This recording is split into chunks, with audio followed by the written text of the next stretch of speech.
Magandang araw, Sir Paul. Magandang araw, mga kapansit. Kamusta kayong lahat? Sana nasa maayos kayong kalagayan kapag narinig nyo ang kwento na ito.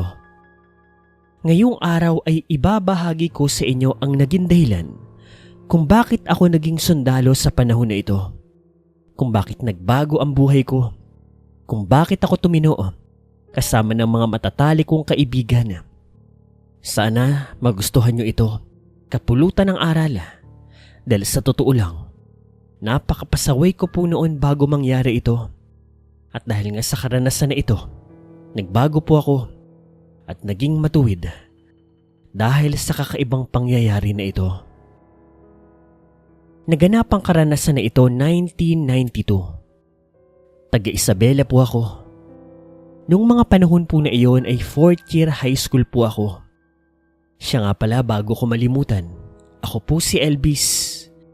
At makakasama ko sa karanasan na ito si Ronald pati si Saddam, ang dalawa sa matatali kong kaibigan hanggang sa panahon na ito.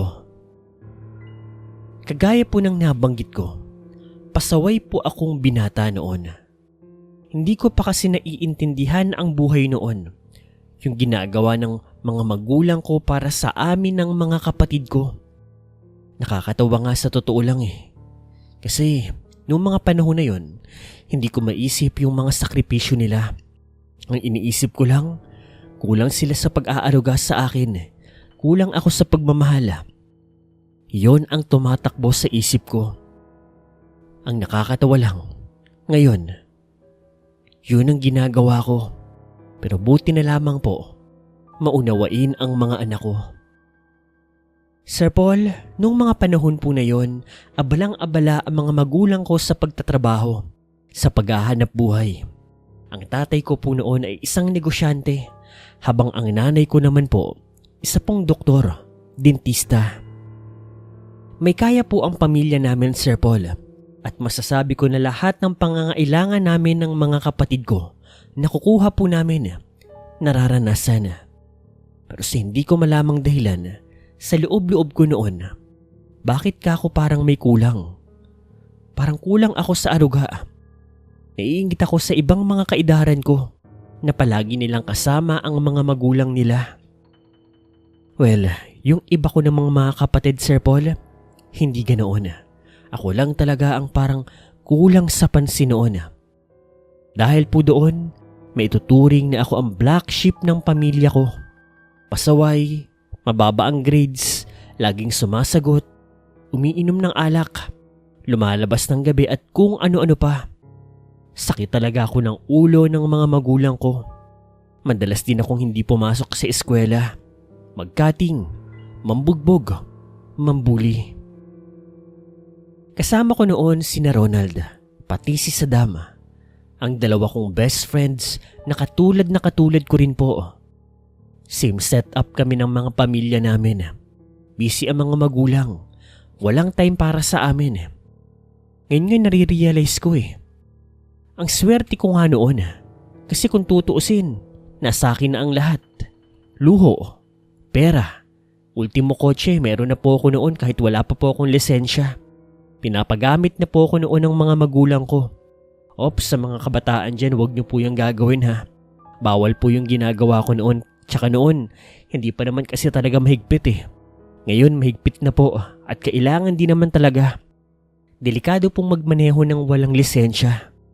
Maaari kang makapatay. Maaari ka ring mamatay. Kamote ka kung ganoon. At ako, kamote po ako. Sir Paul, ewan ko. Napaka-saradong isip kasi talaga ang meron ako noon. Ginagawa naman ng mga magulang ko na bigyan kami ng oras pero para sa akin, kulang yon. Naging sarado na talaga ang isip ko. Kaya kung ano-ano mga bagay na lamang po ang ginagawa ko noon, na pinagsisisihan ko naman sa panahon na ito. Hanggang isang gabi po, Sir Paul, nasa kwarto lang ako nito. Nakarinig po ako na parabang may bumabato sa bintana ng kwarto ko. Second floor po yon. At kapag ganoon, alam ko na yan. Malamang nasa labas po ang dalawa kong kaibigan. Inaaya akong lumabas. Madalas na po namin gawin yun. Kung hindi si Ronald, si Saddam ang may problema niyan. Pagsilip ko po sa may bintana, nakita ko nga ang dalawa doon sa may labas ng bakuran namin, nakangiti. Nakita ko naman sa malayo na nakaparada ang kotse ni Saddam. Malamang si Saddam ang may problema noon. Kagaya ng dating gawi, bumaba ako sa bintana. Palihim, mabilis at maingat. Hindi naman ako nagkaroon ng problema. Sanay na sanay ako. May puno naman po ako nakatapatan. Nakababa po ako ng madali. Pag kasi sa hallway ako dadaan, baka makasalubong ko yung isa sa mga kapatid ko. Malala si mommy and daddy pa. Problema yon. Madadagdagan palalo yung curfew ko. Pagkababa ko'y akit kaagad ng bakod. Baba. Sabay tumatakbo kami ng mahina papunta doon sa kotse. Pasok sabay sara at mabilis na pinaharurot niya sa Saddam ang sasakyan niya. Oh, anong problema Saddam? Bad trip. Nalaman ni mami na may babae ang daddy ko. Nako. Dala, kaya pala eh. Swerte ka pa nga eh. Anong swerte sa akin? Kahit walang oras yung mga magulang mo Elvis, at least sila magkakasama, buo kayong pamilya. Busy lang sa pagtatrabaho yung mga magulang mo. Eh sa amin pareho ni Ronald, broken family literal. Napaisip naman ako Sir Paul. Kung sa bagay, tama nga naman ang sinabi ni Saddam. Pero ewan ko, sarado talaga ang isip ko noon. Natahimik na lamang po ako. Nga pala, Friday night po noon. Wala kaming pasok kinabukasan. Weekends po eh. Kaya pwede kaming gumala sa kung saan. Bahala na kung bukas na ako makauwi. Kailangan kong samahan ng kaibigan ko. Alam ko nagdaramdam siya. Tahimik lamang kami noon habang binabaybay po ni Saddam ang daanan. Palabas na kami ng Isabela noon. Uy, saan tayo pupunta? Saan niyo ba gusto? Anong saan niyo gusto? Ikaw itong nag-aya eh. Dapat alam mo kung saan. Ay nako ka talaga Saddam. Gusto ko pupunta ng Baguio eh. Baguio? Ang layo nun ah. Sige na. Wala naman tayong pasok bukas. Ay nako. Sige na nga. Wala kami nagawa noon. Napa-oo kami ni Saddam. May pera naman siyang dala eh. Marami yun. Pwede na namin pambili ng pagkain yun. Ekstrang damit din. Bahala na. Ganun naman lagi eh. Tsaka kapag kami naman ang may problema ni Ronald, one call away lang din naman si Saddam. Kapag kami may problema, nandyan din siya para sa amin. Kaya noong mga panahon na yun, pagkakataon naman namin para makabawi. Isabela to Baguio. Halos 6 hanggang 7 oras po ang biyahe. Basta ako nakatulog na lang po ako noon sa likod. Nang magising po ako, madaling araw na po. Mag-uumaga na. Pero malayo pa rin po kami. Nasaan na ba tayo? Di ko nga alam eh. Naliligaw na hata tayo. Naku naman Saddam, bakit di mo kami ginising? Kabisado kong daan dito. Naghihilig ka kaya? Nakakaya kang gisingin eh. Anong nakakaya ka dyan? Walang hiya-hiya no kung naliligaw na. Ba't di mo ginising si Ronald? Uy, bakit ba kayo nagsisigawan? Naligaw na ata tong si Saddam. Baka alam mo tong daan na ito. Pare-parehas po naming tinitigan ang dinadaanan ni Saddam. At sa totoo lang Sir Paul, wala kaming kaide-ideya kung nasaan kami. Daan po yun sa itaas ng kabundukan. Nasa gilid kami ng bangin. Nakakatakot nga sa totoo lang eh. Magkamali ka lang ng liko, may kalalagyan ka talaga. Tapos maulan pa po noong mga panahon na yun. Malamig. Madulas ang kalsada. Ang nakakatakot pa, baka bigla pong magka-landslide. Baka may gumuhong mga bato sa itaas namin o di naman kaya yung mismong dinadaanan namin noon gumuho. Pagsilip ko sa aking relo 4:00 na po ng madaling araw noon. Ang lamig-lamig. Wala pala akong dalang jacket noon. Patuloy lang sa pagmamaneho si Saddam. Maya-maya, napansin po namin na doon sa itaas ng bundok, parang may liwanag. Uy, tignan nyo. May liwanag doon. Hinto ka kaya? Hinto? Bakit? Tignan natin sa taas. Baka may mga tao doon. Magtanong tayo para hindi tayo maligaw. Nagkatinginan naman kami. May punto si Ronald. Wala kami nagawa noon. Ipinarada namin yung sasakyan ni Saddam sa gilid. Tapos, umakyat kami doon sa may pataas. Meron namang daan doon. Mahirap nga lang daanan kasi bukod sa madulas, stiff po ito. Kumbaga matarik. Hindi po ito pahagdan style. Pero wala kaming magawa. Kaysa naman na magpatuloy-tuloy pa kami sa walang hanggang daanan na iyon, di ba? Maaksidente pa kami. Maigi nang magtanong. Habang umaakyat po kami, pakapal po ng pakapal yung mga puno at mga halaman. Ewan ko, kinakabahan nga ako noong mga panahon na yun eh. Hingal na hingal po kami. Nakakapagod ang pag-akyat. Nakaramdam na nga rin po ako ng gutom eh. Pero maya-maya, Sir Paul, nang makarating po kami doon sa may itaas, nagulat na lamang kami ng meron palang isang tagong komunidad doon. At yung ilaw po na nakikita po namin mula sa ibaba ay isang malaking bonfire. Sa oras po na iyon, maraming tao nagising. Nakapalibot po sila doon sa bonfire. Para bang nagpapainit sila. Pero kasabay noon, para po silang may ginagawang ritual. Ang alam ko po noon, doon po sa kabundukan ng Benguet, marami pong mga aita. O kaya naman mga tribo-tribo. Maraming mga paniniwala. Kaya ang nasa isip ko na lamang noon, baka tradisyon lang nila ang bagay na iyon. Kaya kami naman, hindi masyadong nabigla o nagulat kasi sa totoo lang, aware naman kami sa mga ganyan. Hindi naman kami nandoon para mambastos. Tahimik lang po namin silang pinagmasdan. At maya-maya po, matapos po silang manahimik at magdasal doon sa harap ng bonfire, sabay-sabay silang bumaling ng lingon sa amin.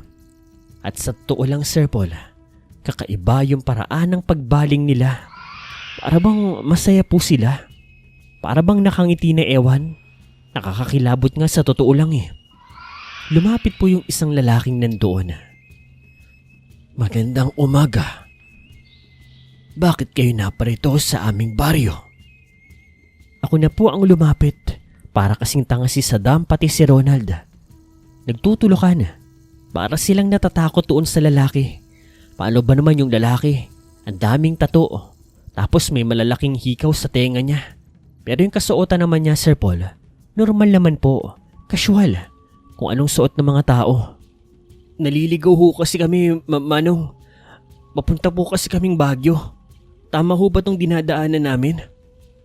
Tama naman ang dinadaanan nyo pero may bagyo ngayon, iho. Sa tatahakin yung daan, marami kayong madadaan ng mga nagbagsakang bato. Mga naglandslide doon. Pwede kayong umikot kaso mas matatagalan kayo. Kaso mukhang palala ng palala ang pag-ulan.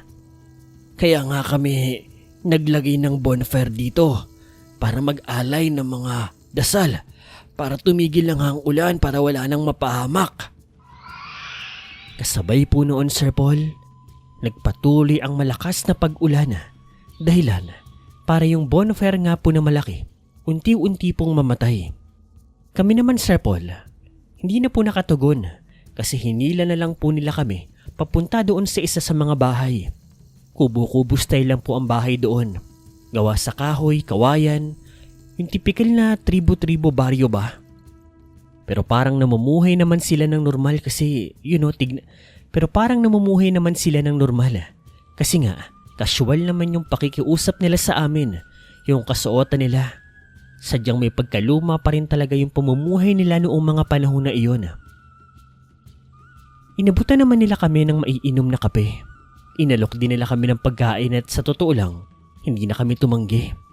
May sopas na nakaluto. Biruin nyo, kahit tribo-tribo yun at liblib, marunong sila magluto ng sopas. Sa madaling sabi, tama ang sinabi ko, na normal pa rin sila. Na alam mo yun, kahit makaluma ang ilan sa pamumuhay nila, natututo na rin silang sumabay sa agos ng buhay. Nagpakilala naman po ang matandang lalaki na iyon. Siya daw si Radan. Siya ang namumuno doon sa lugar na iyon. Hindi ko na lang po babanggitin kung anong klase silang tribo. Ayoko kasing makapanira ng pangalan. Pero base sa kanya, nagmula raw sila sa sinaunang tribo. At sa totoo lang, mas malaki pa nga raw talaga ang kinabibilangan nilang tribo noon. Sadyang umalis lang daw sila sa tribo nila at nagsolo dahil nagkaroon daw ng problema at hindi pagkakaunawaan. Sa madaling sabi, Sir Paul, yung grupo po ng tribo na iyon humiwalay sa isa pang mas malaking tribo. Sa totoo niyan, gustong-gusto ko nga malaman ang dahilan Kasi ang ganda ng pagkakakwento ni Ginoong Radan. Kaso nakakaya rin naman magtanong na magtanong. Ang sabi niya, doon daw muna kami mamalagi. Wala naman daw problema doon sa kotse namin sa ibaba. Kasi walang gagalaw doon. Mahirap daw makadaan doon sa lugar na iyon. Isa pa, imposible daw kung dediretso kami. At kung babalik naman kami, delikado. Kasi palakas ng palakas yung ulan. May bagyo kasi noong mga panahon na iyon. Kaya kahit nakakahiya, wala kaming nagawa, Sir Paul. Binigyan po nila kami ng matutuluyan na isang kubo doon. Pinahiram ng damit, pinahiram ng matutulugan at kung ano-ano pa. Binigyan din nila kami ng pagkain. Kanin, prutas, tubig. Asikasong-asikaso kami. Ang babait po nila, Sir Paul. Pero sa loob-loob ko, Sir Paul, hindi po ako mapakali. Para ba akong kinakabahan? Para ka akong mahindi tama. Bakit ang bait-bait nila? Tapos napapansin ko po na yung ibang mga taong nandoon, para bang palihim na lumilingon sa amin, palihim na bumubulong. At kung anong dahilan, talagang hindi ko malaman-laman. Basta, Sir Paul, meron talaga akong pakiramdam na hindi tama noon. Pero ganun pa man, inisip ko na lang noon, baka dahil sa malayo nga kami, baka dahil hindi nga kami sanay na pinapakitaan kami ng mabuti. Kaya ganoon. Samantala si Ronald at Saddam naman parang walang pakialam. Nakatulog lang kaagad. Ako naman, nahirapan pang makatulog pero dahil sa puyat, sa pagod sa biyahe, at sa lamig na rin po ng panahon, nakatulog na rin po ako. Sa pagod ko, Sir Paul, talagang napahimbing ako sa tulog noon.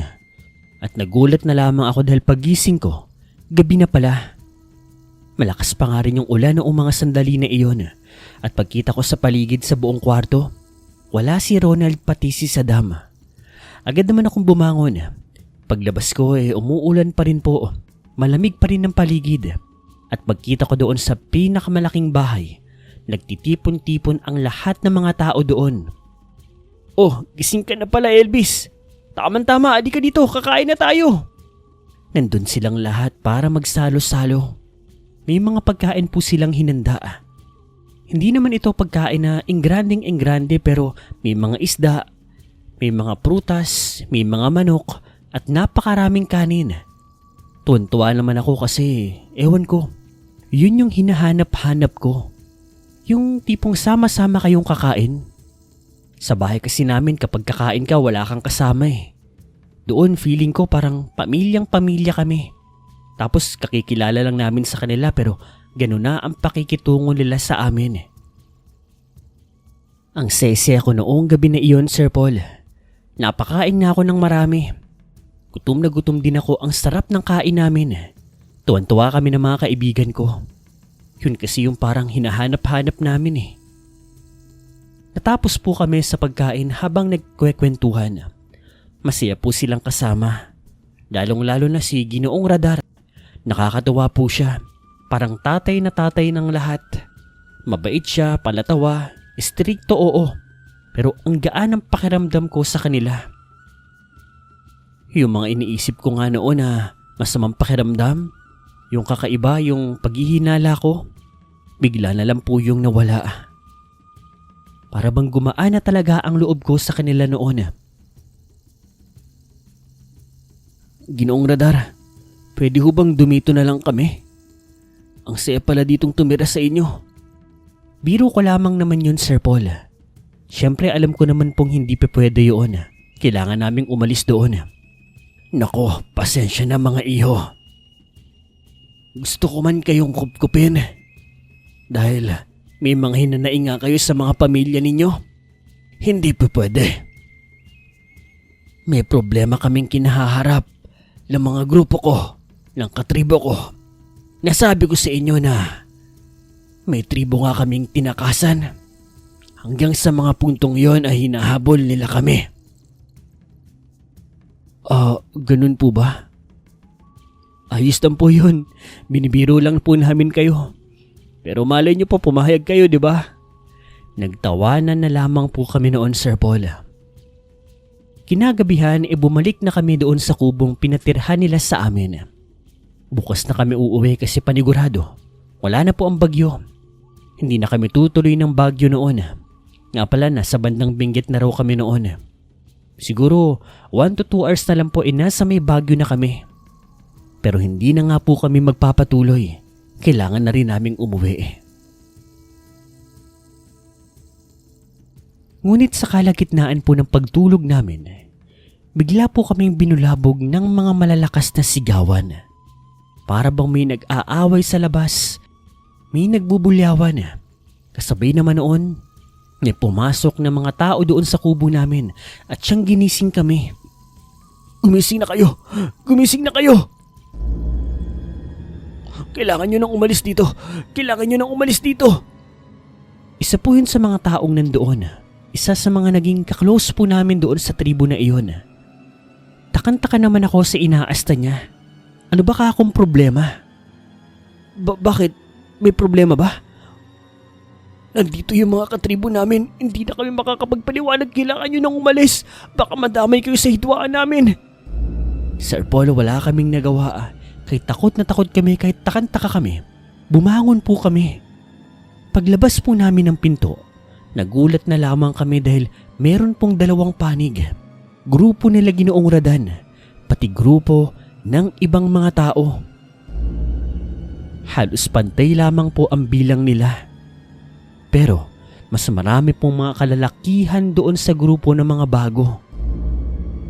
Habang naglalakad po kami, napasulyap silang lahat sa amin. Talagang nagpatuloy ka pa ng tao dito sa samahan nyo. Mga huwad, ang mga tao pagkain lang natin. Hindi ko kayo mapapatawad, Radan. Papatayin namin kayo, uubusin namin kayo. Alam mo namang sa lahi natin, hindi pwedeng maging tao dahil tayo'y mga aswang. Hindi kami makapaniwala. Biglang-bigla kami, Sir Paul. Anong ibig sabihin nila? Mga aswang sila? Nagbago po ng anyo yung mga lalaki na iyon. Kasabay noon, nagbago rin po ng anyo sila Ginoong Radan. Samantala, tinulak naman kami ng lalaking gumising sa amin at nagbago rin siya ng anyo. Naging aswang silang lahat. Lumaki ang kanilang mga katawan. Umitim ang kanilang balat. Nagkabalahibo ang iba't ibang parte. Namula ang kanilang mga mata. Pumangit ang kanilang itsura. Yung itsura po ng paniki, ganoon. Tapos may pangil po silang mahahaba. Ang talas, nakakatakot silang lahat. Umalis na kayo! Dalian nyo! Poprotektahan namin kayo! Sa pagsigaw noon ni Ginoong Radan, nagsimula ang labanan. Yung iba naman doon sa kabilang panig, sinubukan po kaming dalahungin. Para silang hayok na hayok, gigil na gigil at gutom na gutom. Gusto nila kaming patayin para kainin. Buti na lang po, Sir Paul. Nandoon sila Ginoong Radan. Sila ang promotekta sa amin. Nilabanan nila yung mga grupo na iyon. Nakauri nga nila para lang mabuhay kami at makatakbo pababa ng bundok na iyon. Kami, ginawa namin ang aming makakaya para makatakas, para makababa, para hindi na magbuwis ng buhay sila Ginoong Radan. Kaso sadyang mabibilis at ibang klase talaga ang mga aswang. Doon ko napatunayan na hindi nga talaga sila basta-basta. Iba ang aswang kumpara sa mga normal na tao, Sir Paul. Iba ang bagsik nila. Sa tanang buhay ko, noon lang ako natakot ng ganun katindi. Ang tumakbo dahil hinahabol ka ng mga aswang. Konting pagkakamali mo lamang, ikamamatay mo. Pero doon ko rin nakita yung kabayanihan ng grupo nila Ginoong Radan. Kahit mga kalahi nga nila ang mga aswang na iyon, tinaya nila ang buhay nila para sa amin. Kahit pakakikilala lang nila sa amin, doon ko na naintindihan yung mga sinasabi nila na kaya nga raw sila umalis doon sa mga katribo nila kasi hindi sila magkasundo. Kasi may mga paniniwala silang hindi nila gusto. Noon ay alam ko na ayaw nilang magpakaaswang. Dahil gusto nilang maging tao, mamuhay ng normal. Sa gitna ng aming pagtakbo, Sir Paul, nanghihina na po ang loob ko. Papalapit na ang mga aswang at malayo pa po ang kotse namin. Ilang minutong pagtakbo pa, nakita namin na mas malalakas yung mga aswang na kalaban nila. Mas mababangis sa mga ito sa hindi ko malamang dahilan. Gusto ko na nga nun tumulong sa kanila. Gusto ko nang isakripisyo ang buhay ko kasi parang kasalanan naming lahat kung bakit nasasaktan sila Ginoong Radan. Pero Sir Paul, bigla pong nagbago ang ihip ng hangin. Sa gitna ng panakanakang pag-ulan, sa malamig na simoy ng hangin, sa putikang nilalakaran namin, bigla po kaming nakarinig ng sunod-sunod na putok ng baril. At pagkita po namin sa harapan, meron po kaming nakitang mga sundalo, nagpapaputok, at ang pinapaputokan lang po nila ay yung mga aswang na kalaban nila Ginoong Radan. Bilisan nyo! Bilisan nyo! Puputokan nyo lang yung mga kalaban nila Radan! Meron pong humablot sa amin noon na sundalo. Dinala kami doon sa likuran nila. Tapos nakita po namin, pinagbabaril po nila yung mga aswang lang na kalaban nila Ginoong Radan. Siyempre hindi naman ganoon kadali yun. Kasi iniingatan din po nila na hindi maputokan sila Ginoong Radan. At isa pa ay inaatake na rin sila ng mga aswang sa pagkakataon na iyon. Pero sa kabilang banda, doon ko nakita ang galing ng mga sundalo nating Pilipino. Ang gagaling nilang makipaglaban, hindi lang gamit ang baril. Bagkus, meron po silang mga patalim noon. Magaling din sila makipaglaban gamit ang kamao. Nakakaharap sila sa mga aswang. Doon ko po napag-alaman na mga scout ranger po sila base sa mga uniforme nila. At doon, Sir Paul, sa unang pagkakataon, namangha at humanga ako sa mga sundalo. Lumipas sa mga sandali, nataboy po nila yung mga aswang na kalaban nila Ginoong Radan. At kitang-kita ko na meron din po silang napatay. Pero yung mga namatay na mga aswang, kinuha rin po ng panig nila. Samantala, sa panig naman po nila Ginoong Radan, walang namatay, pero may mga lubhang sugatan. Tinulungan din po sila ng mga sundalo. At doon po namin nalaman na yung mga sundalo at sila Ginoong Radan magkakilala pala. Hindi po namin alam kung ano ang koneksyon nila sa isa't isa. Pero ganun pa man natutuwa kami kasi grabe yung nangyari. Handa talagang isakripisyo nila Ginoong Radan yung buhay nila para lang sa amin. Na talagang pinagpapasalamat namin. At galing nga raw sila sa isang tribo ng aswang kung saan ayaw daw ng mga katribo nila na umalis sila. Papatay na raw talaga sila. Bibigyan pa nga raw sila ng huling pagkakataon noon. Pero dahil nga nagpapasok sila ng mga tao, kami nga doon na raw talaga nagalit yung tribo ng mga aswang. Dahil sagrado raw talaga ang paniniwala ng tribong aswang na iyon. Ang mga tao ay pagkain lang nila. Pagtataksil ang pakikisalamuha sa mga tao. At ang parusa, kamatayan.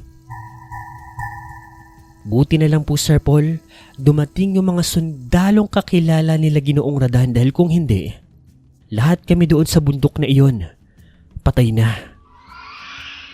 Yung lakas daw kasi ng grupo nila Ginoong Radan kumpara doon sa mga katribo nila, malayong malayo na.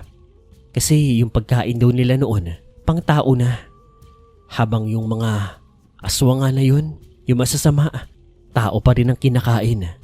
At kapag ang aswang ay kumakain ng tao, mas malakas po ito. Mas mabilis at mas delikado. Kaya kitang-kita naman ang resulta. Halos maubos sila. Kung hindi lang talaga dumating yung mga sundalo, ubos talaga kaming lahat. Nung gabi po na yon nagpaalam na rin po kami kay Ginoong Radan. Yung mga sundalo na rin po yung naghatid sa amin pababa ng bundok, pabalik sa mas kabisado naming daan. Matinding pamamaalam at pasasalamat ang ginawa namin kay Ginoong Radan.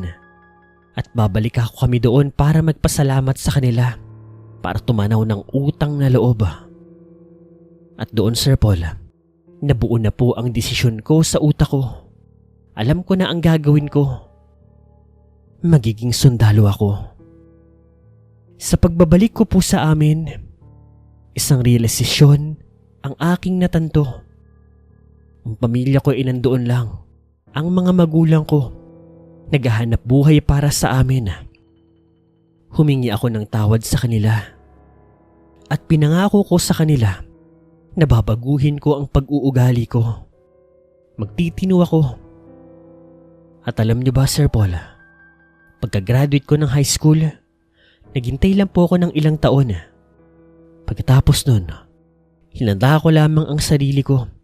At pagkatapos nun, pumasok po ako sa kasundaluhan. At heto na po. Nga pala, kasama ko rin po sa pagiging sundalo sina Ronald at Saddam. At eto, may mga edad na. May mga anak at may mga apo na. Sir Paul, sinubukan po naming balikan yung tribo na iyon doon sa bundok na iyon, kaso sa kasamaang palad, hindi na po namin nakita pa ang grupo nila Ginoong Radan. Wala na kami naging balita sa kanila. Wala na kaming kaalaman kung ano ang nangyari sa kanila. Gusto nga sana namin silang pasalamatan, bawian o kung ano pa man, pero wala na kaming nadatnan doon bukod sa mga natitirang sira-sirang bahay kubo, sira-sirang mga kagamitan at kung ano pa man. Ang suspecha namin noon, baka lumipat na sila ng bahay, tahanan o lugar. Dahil baka sinubukan pa rin silang balikan ng mga katribo nila. Ewan ko ba sa mga katribo nila, napaka-big deal ng ginawa nila Ginoong Radan. Hindi ko alam kung anong history nila. Limitado lang din naman yung mga ibinahagi sa aming detalye. Pero ganun pa man, ito po ang storya kung papaano ako naging sundalo. Kung papaano kami napadpad sa isang liblib na lugar at nakasalamuha ang mga mababait na aswang. Hanggang dito na lamang, Sir Paul. Sana'y nagustuhan ninyo. Ako ho si Elvis, isa niyong masugid na tagapakinig. Kung umabot ka sa parte ng video na ito, nagpapasalamat ako. May ikiling shoutout po. Mula po ito doon sa kwento natin na Karne Horror Stories. Patiin ko lang po yung mga nag-comment. Pasensya po kung hindi ka na naabutan. Hi kay Mercedita Duca, kay Reveal Sebastian, Shide Neil Guerena, kay Good Morning po. Hindi ko alam kung Chinese yung font. Shoutout na lang sa iyo. Sabi niya good morning. GNMe, ang aga namin para sa kwentong horror agad-agad. Kay Marimix TV, hi ma'am. Kay Led Nujhab, kay Nels Busarang, hi. Shoutout, solid to nakikinig din to sa Facebook page natin. By the way guys, follow po kayo sa Facebook page natin. Araw-araw po yung upload natin. Araw-araw po yung uploads natin doon. Punta po kayo doon. Creepy Macpanset Stories. Okay, next, Gladius Domini, kay Devi Nela Badon, kay Tam May. Oy, ang aga, good day Sir Paul. Tamang kinig habang nagsisinangag ng kan. Uy, sarap naman yan. Pahingi naman. Dagyan mo ng bawang ha. Faith Juntong, good morning Kapanset from Liloan, Cebu. Nikki Alera, thanks Sir Paul, listening from Hong Kong. Shoutout sa mga taga Hong Kong dyan. Hello. Kay Vilma Merin, hello. Here, good evening Sir Paul, nice and well narrated stories, love it, salamat po. Rachel Managbanag, good morning. Kay Grace Ann Redondo, I'm sure tao yun, naka-frozen. Oo nga, yung last na kwento natin. Alena DM from Hong Kong din. Shoutout po sa inyo. Hello kay Tata De La Cruz, kay Sir Bobby Ong Sueco. Sabi nga pala ni Tata De La Cruz, good morning Sir Paul, at sa ating lahat mga kapansit, ang dami raw talagang natulungan ni Mang Kanor. Speaking of Mang Kanor, punta po kayo sa kabilang channel, Dear Sir Paul, doon po i-upload yung mga bagong kwento ni Mang Kanor. Kay Lynette Reparado, kay Tam, sabi niya kung aswang lang ang pag-uusapan, mahigit 30 o 40 plus ata yan, gaya ng wakwak, tiktik, kubot, balbal, abwak, ulandong, gabunan, at iba pang sinuunang mga aswang. Diyos ko, bawat lugar iba-iba din ang style nila so far. Hindi ko pa alam kung anong uri ng aswang dati ang sa taas ng bubong namin. Nung tinutusok kasi ni Mama ang gumagapang na iyon sa bubungan namin, huning baboy yon, sakit sa tenga. Oo, actually napakaraming klase ng aswang. Sobrang dami. Iba nga, kakaiba na yung tawag, nakakatawa na ganun talaga. Shoutout muli kay Sir Bobby Ong Sueco. Sabi, hindi sinabi sa story kung nakapag-avail ng burial at funeral benefits mula sa SSS sa mga kamag-anak ni Mang Enoch. Emelia, Aimee Ibanez, Sir Paul, bakit wala ng hitman? Okay, next, si Rica Peralta, kay Maria Teresa, kay Tronco, sabi niya, hi Sir Paul, Mang Enoch, mabuti nga may guardian angel sila, tinuturuan sila ng tamang pagtadtad ng karning baboy, kinaibigan sila. Oo nga, isipin mo yung kinaibigan mo, ano pala, multo na pala, pero ano naman yun, mabait na multo. And last po siya shoutout natin para sa kwento na ito ay si Ces Isabel. Good afternoon all, listening while eating. Eat well po. Guys, yun lang muna ang kwento at shoutout natin sa araw na ito. Maraming salamat sa pakikinig, sa walang sawang pagsuporta at pagtambay dito sa ating channel, ang Creepy Macpanset. Sa Dear Sir Paul po, lipat kayo doon, nandoon ang mga kwento ni Mang Kanor. Punta din po kayo ng Facebook page natin, Creepy Macpanset Stories. And also may podcast po tayo sa Spotify, Creepy Macpanset Stories din po. Hanapin nyo lang po yan sa mga platforms na yan, and kita-kits po tayo doon. Ako po si Paul, hanggang sa susunod na lang po ulit na kwento, Macpanset.